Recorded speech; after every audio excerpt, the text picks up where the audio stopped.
Causing chaos on our streets? That's a one-way road to the Marceno Motel. Plus, more on an event where Lcso honored some incredible individuals. All this and more on today's episode of Live with Lcso.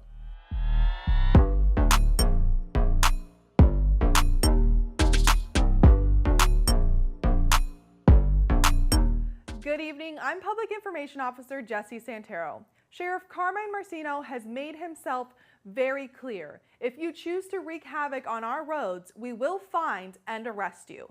Over the weekend, deputies responded to the 1500 block of San Carlos Boulevard, where a group of 20 dirt bikes and four-wheelers were doing burnouts and wheelies in the parking lot and on the road. When deputies initiated a traffic stop, they all began to flee the area, running red lights and continuing to drive recklessly on McGregor Boulevard. At this time, deputies disengaged and our aviation unit began monitoring their direction. Our pilots were able to follow one of the suspects, Alexis Flores, to their home. When deputies arrived on scene, Flores attempted to hide their dirt bike inside their home, but our deputies cannot be fooled. A search warrant was conducted and the bike was seized. Flores was arrested accordingly. While working in operation in Pine Manor, deputies conducted proactive patrol that resulted in 30 citizen contacts, 9 warnings, 5 traffic citations, and 3 arrests. During the operation, 2 prolific arrests were made on suspects Steve Morse and Katez Carter. Both Carter and Morse are known offenders.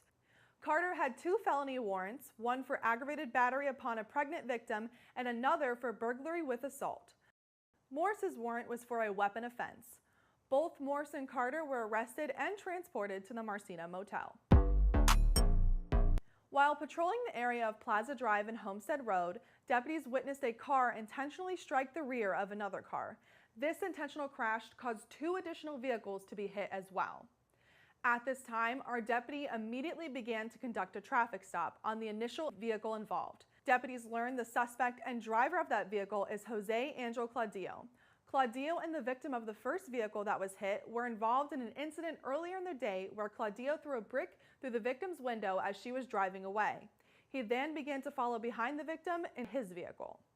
When the victim was stopped to make a turn, Claudio accelerated and slammed into the back of her vehicle. Deputies established probable cause to arrest Claudio for 2 counts of aggravated battery with a deadly weapon, 1 count of throwing a deadly missile, and 1 count of battery, touch, or strike. Over the weekend, Sheriff Carmine Marceno and members of the Lee County Sheriff's Office greeted veterans as they returned home from their Mission 23 honor flight to Washington, D.C. Members of our Sheriff's Office handed out blankets, cards, and challenge coins to show recognition for the sacrifices these veterans have made. Our sheriff always says, freedom is not free. Because of our veterans' service to our country, we are able to enjoy the freedom we have today. We look forward to attending this event every single year and honoring the incredible men and women a part of it. Thank you to all of you for your service. It will never be forgotten. Join us for a cup of joe and a hello at Coffee with the Cop tomorrow, May 2nd. The event will be held at Starbucks Coffee located at 8076 Mediterranean Drive in Estero. It will be from 10 a.m. to 11:30 a.m. Here are some photos of last week's Coffee with the Cop event. Residents had a chance to mingle with our deputies and also spend some time with the one and only Lieutenant Hope. We can't wait for all of the fun tomorrow's event will bring and hope to see you there. Thank you for joining us on this week's episode of Live with Lcso. Be sure to tune in Wednesday for Midweek with Marceno, and another episode of Live with Lcso will air on Friday.